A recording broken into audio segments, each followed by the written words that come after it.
Well, I'm not sure whether North Korea is to blame or the U.S. side is to blame. But it's troubling that they have not followed through with some immediate steps. It's incumbent upon the administration to tell North Korea precisely what is expected and in what order.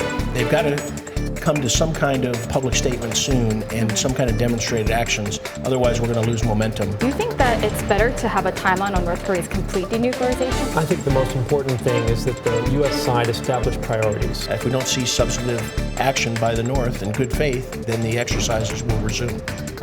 They've got a really steep hill to climb here if they expect China and Russia. From the Voice of America, this is Washington Talk. Hello, and thank you for joining us for this week's edition of Washington Talk. This is Connie Kim. Today on Washington Talk, we're discussing the follow-up measures on North Korea's commitment to denuclearization. It's been more than 2 weeks since the U.S.-North Korea summit, where both parties pledged to hold follow-up meetings on the denuclearization of North Korea. Pyongyang has not responded quickly to those meetings. We take a look at the North's holdup in the process.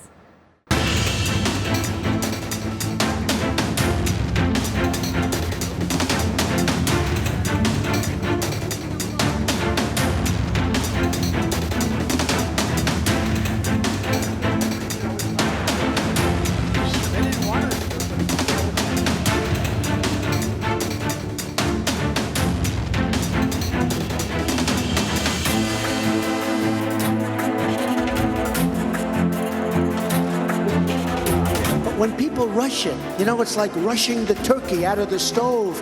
It's not going to be as good. To help us better understand this delay from North Korea, we're joined in the studio by Frank Jannuzi, a former advisor to the Senate Foreign Relations Committee and current president of the Mansfield Foundation, and David Maxwell, a retired U.S. Army Special Forces colonel with command assignments in Korea, among other countries. Maxwell is now a fellow at the Institute of the Korean American Studies. Thank you for joining us today. Welcome to the program. Good morning, Connie. Good morning. Thank you. Now, I want to start with the silence in North Korea. They've been very silent on a follow-up meeting with Secretary Pompeo. What do you think is the holdup from North Korea? Well, I'm not sure whether North Korea is to blame or the U.S. side is to blame, because on the U.S. side, it's not clear that there's a list of priorities in terms of exactly what the United States expects North Korea to do to begin to implement its commitment toward denuclearization. That kind of a detailed roadmap was never developed by the administration prior to the summit meeting. And I think they've been working feverishly over the last several weeks to try to develop their wish list about what North Korea needs to do and in what order. And until that list is presented to the North Koreans, I think the ball is really in the U.S. court. It's incumbent upon the administration to tell North Korea precisely what is expected and in what order. Colonel Maxwell, do you think there are possibly some problems between the talks between North Korea and the United States on this? Well, certainly, yes. I think both sides are trying to figure out the way ahead. I think, perhaps North Korea, achieved kind of catastrophic success at the summit.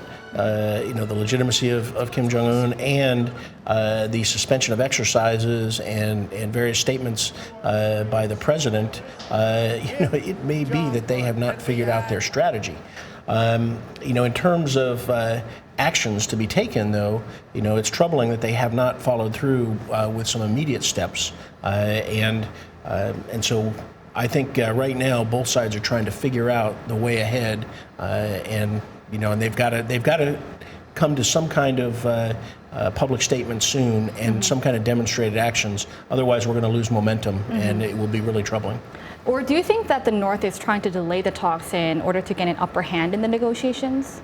Well, it could be, although I think, we know that there hasn't been a public timeline, but I think President Trump is driving the negotiations, and I think he's actually set a de facto timeline.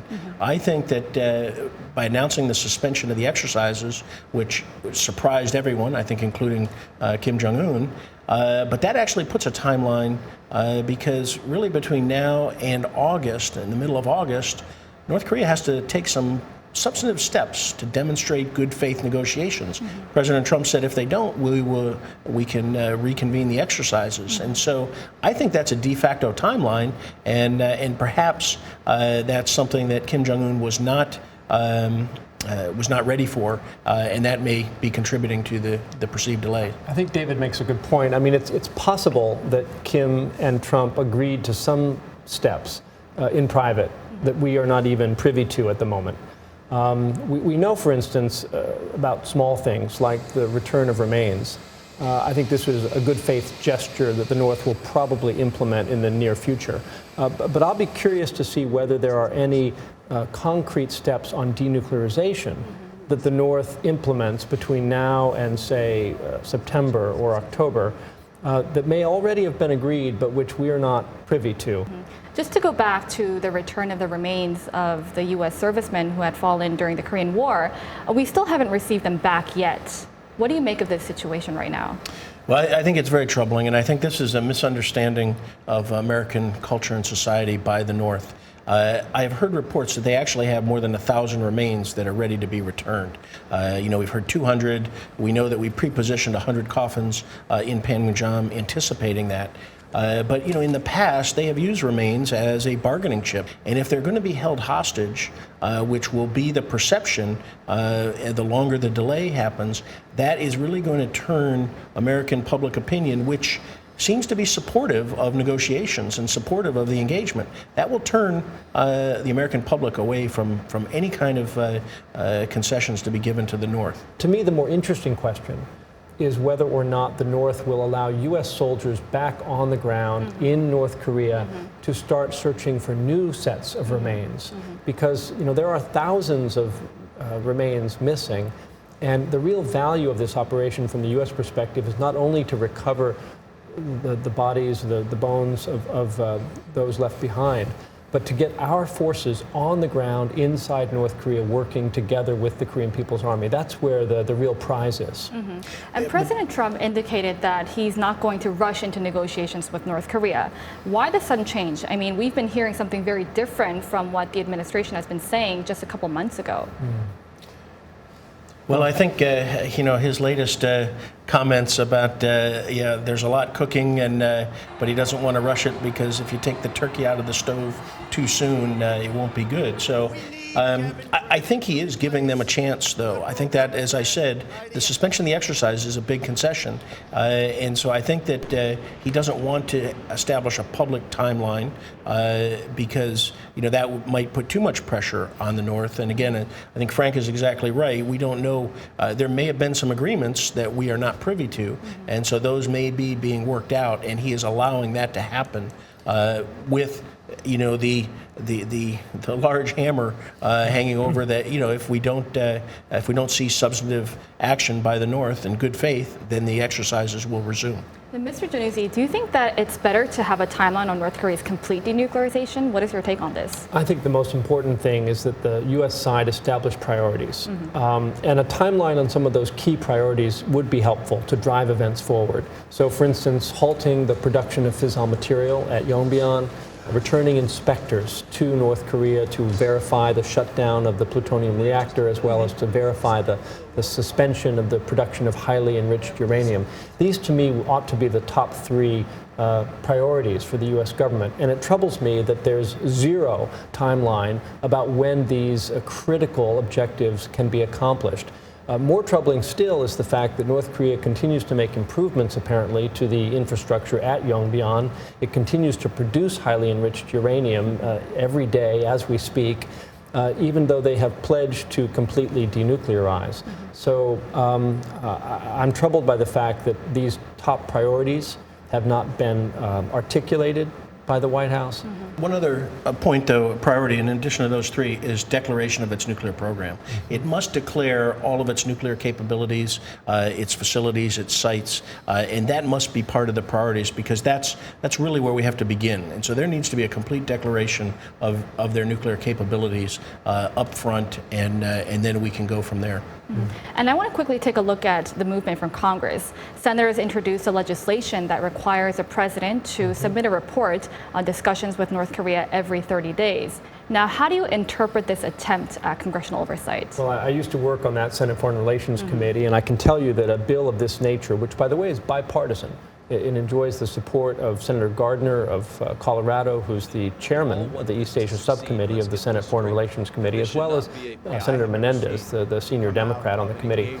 This bipartisan legislation is a clear vote of no confidence in the administration's implementation of their diplomacy with North Korea. The Congress is asserting its role, oversight role.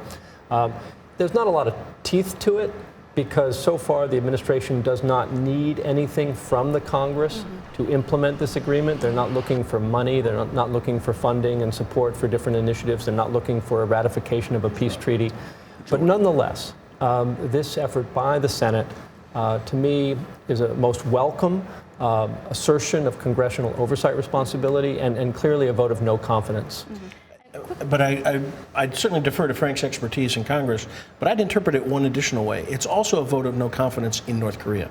And, you know, Congress and the American people know the past history of negotiations. And so I think that, you know, I agree that, you know, they're holding the administration to task, but I think North Korea should understand that this is a no confidence vote in terms of North Korea's negotiation past history. Then quickly, before we move on, what do you think a good treaty with North Korea looks like? Well, first, and who signs it? That's right. Well, I think a treaty should be between North and South. They were the belligerents. North Korea was the aggressor, clearly defined in the UN Security Council resolutions that called for the world to come to the defense of South Korea against northern aggression. So they're the two belligerents. I think that that's really where a peace treaty should come. We should remember the armistice was only a temporary suspension of hostilities, an agreement between military commanders, not between governments. So the armistice, of course, will be superseded by a peace treaty, but I think it should be North and South. And then China and the U.S. Can provide security guarantees for the treaty, but I really think it has to be between North and South, which of course requires a change in both nations' constitutions, which would cause them to have to recognize the existence of each country and the territory as belonging to those countries. Yeah, David's put his finger right on this thorny issue of who signs the treaty, and I think he's right as a matter of law and also as a matter of policy that the North and South should sign, and then of course the U.S. and China as the belligerent states must guarantee and must also essentially translate the armistice agreement into that formal peace treaty. But it's going to be tricky to get that done. And there's a lot of complex issues with the United Nations. You know, I don't think we've ever seen UN Security Council resolutions repealed. Now, of course, China's a member of the P5. It was not in 1950. And so resolutions 82, 83, 84, and 85, which govern the United Nations Command, govern the armistice, will all have to be dealt with in the Security Council. Well, we'll have to see whether that good treaty with North Korea will come up or not. If we could change the focus of our discussion to China and Russia's impact on denuclearization.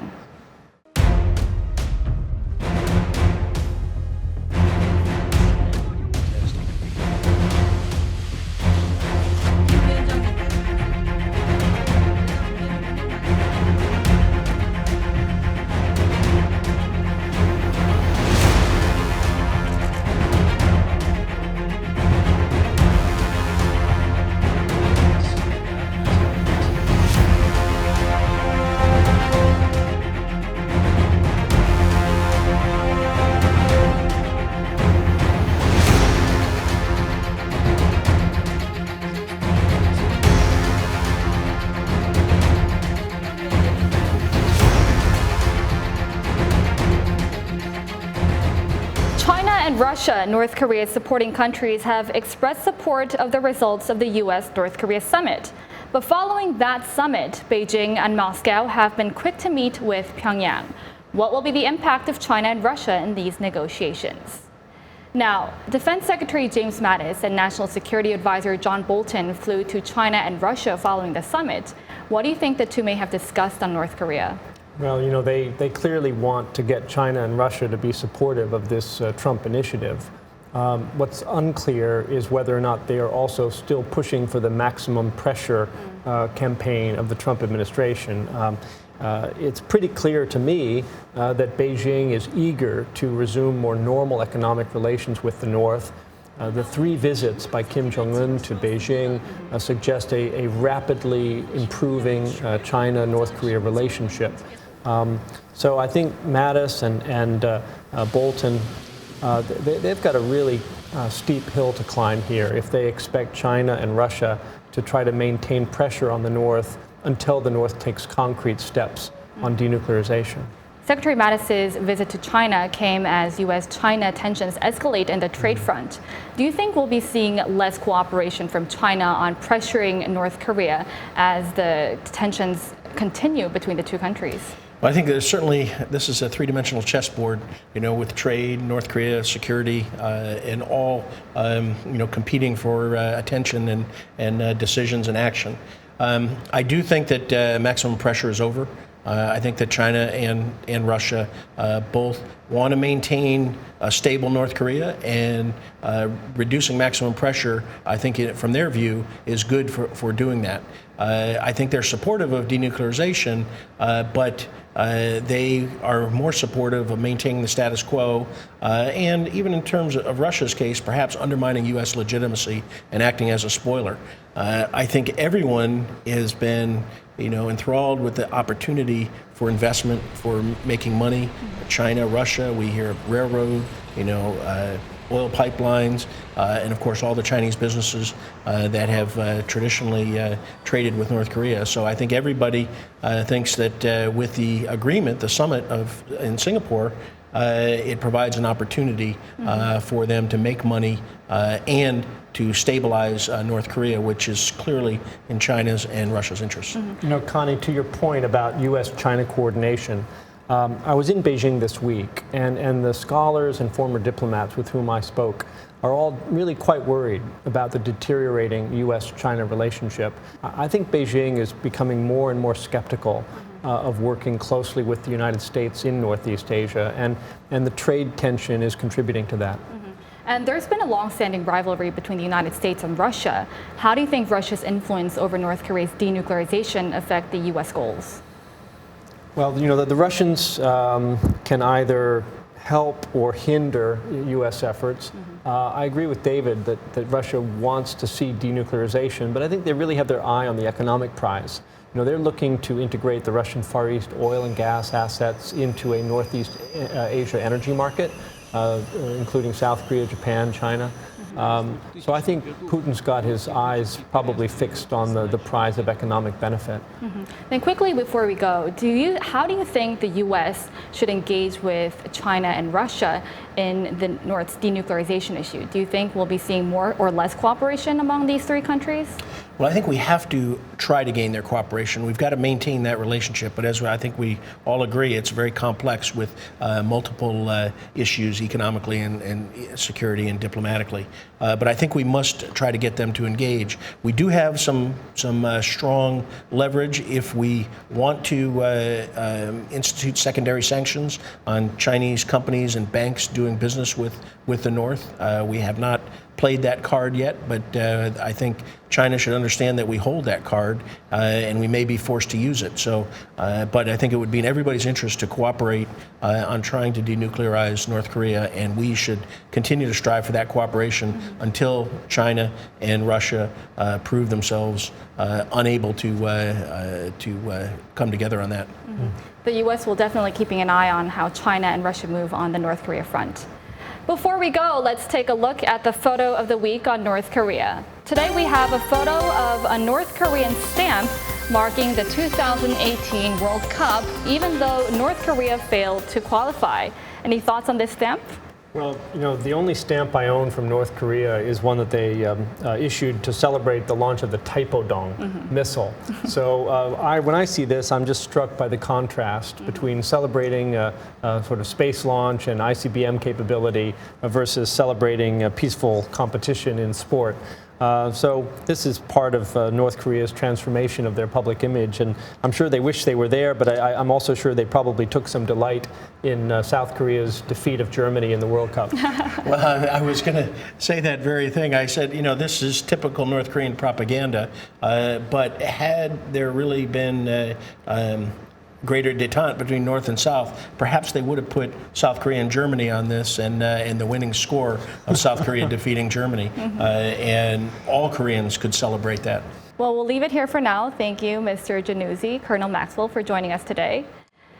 That's all for today's Washington Talk, and from all of us here at Voice of America, thank you for watching. This has been Connie Kim.